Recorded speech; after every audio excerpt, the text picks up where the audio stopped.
I was around 16 years old, living with my family in Laveen, Arizona. Our family included my 2 younger brothers, my mom, and my stepdad. One late night, I found myself downstairs in our 2-story house. I was looking for a snack. Soon after, my middle brother, who was about 13, joined me. We decided to watch TV in the living room. When nature called, I excused myself and headed to the half bath in the hallway, leading to our garage and laundry area. As I was in the restroom, my stepdad came downstairs and addressed my brother, telling him to go to bed. However, his tone turned puzzled as he asked, "Who's in this bathroom?" "It's me," I replied.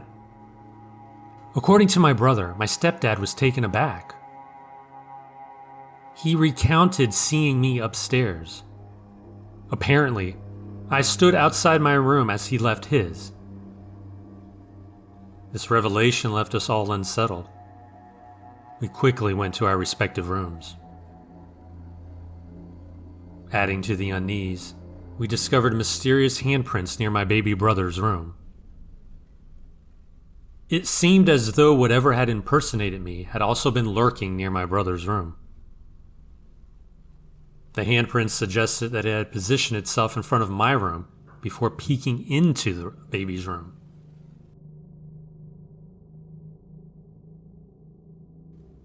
In 1985, during my second year of college, I lived in an upper floor of a co-ed dorm in Arkansas. The season was transitioning into fall, and the nights were just starting to carry a faint chill. One late Friday night, I returned home after dancing and partying with friends. Upon arrival, I found every spot in the parking lot taken, forcing me to park my car down the hill behind the dorm. Despite nursing a hangover, my friends convinced me to venture out again on the next night. The private parking lot and the street in front of it were well lit by large streetlights. As I traversed the parking lot and stepped onto the sidewalk, I noticed a couple walking towards me, arm in arm. They appeared to be dressed for a night of revelry.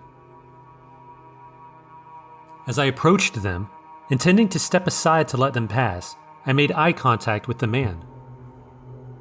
His eyes caught my attention immediately. They were red. I don't mean just the whites of his eyes. His entire eye seemed to emit a red glow, reminiscent of an animal's eyes reflecting in a spotlight at night.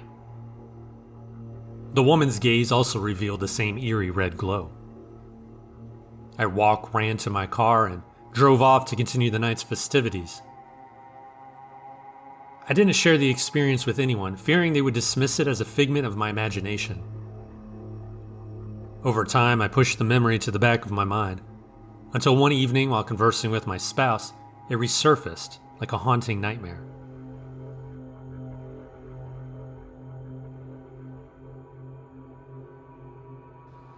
One night in 2013, I visited my cousin's house in California when I was around 13 years old. My cousin Sav and our other cousin Trinity and I were gathered at the kitchen table, engaged in casual conversation. Sav's living situation was in transition, and her room was essentially part of the living room, separated only by a curtain. Despite the odd setup, we carried on with our evening, enjoying some pizza around 7 p.m. Sav had been struggling mentally, experiencing intense sleep paralysis episodes involving gray figures with greasy black hair, which would hug her and stare at her while she slept. Despite my intuition suggesting she might be spiritually troubled, whenever I broached the topic with her, she brushed it off, asking me to drop it. However, something strange happened that night. Suddenly, all the lights in the house flickered off for a brief moment before coming back on. Trinity and I screamed in unison, startled by the sudden darkness. Feeling compelled to glance towards Sav's room, I noticed a figure standing about 10 feet away. Despite the dim lighting outside, we could see it clearly. The figure stood about 5 foot 10 inches tall, dressed in old-fashioned brown attire reminiscent of the 1800s. It even had a top hat. Its skin appeared gray, almost as if sculpted from clay, with vaguely human features. I felt an overwhelming sense of dread coming from it, as if it wanted to convey its hostility towards us. I stared in disbelief for what felt like seconds, although it might have been longer. When I finally tore my gaze away and looked at my cousins, I saw that they were equally pale and shocked. We confirmed with each other that we had all witnessed the same thing. I was desperate to leave. I called my mom to pick me up. She was unavailable for a couple of hours, so we ended up watching movies until I fell asleep. Years later, I learned that my boyfriend's parents had also seen a similar entity humanoid with clay-textured gray skin.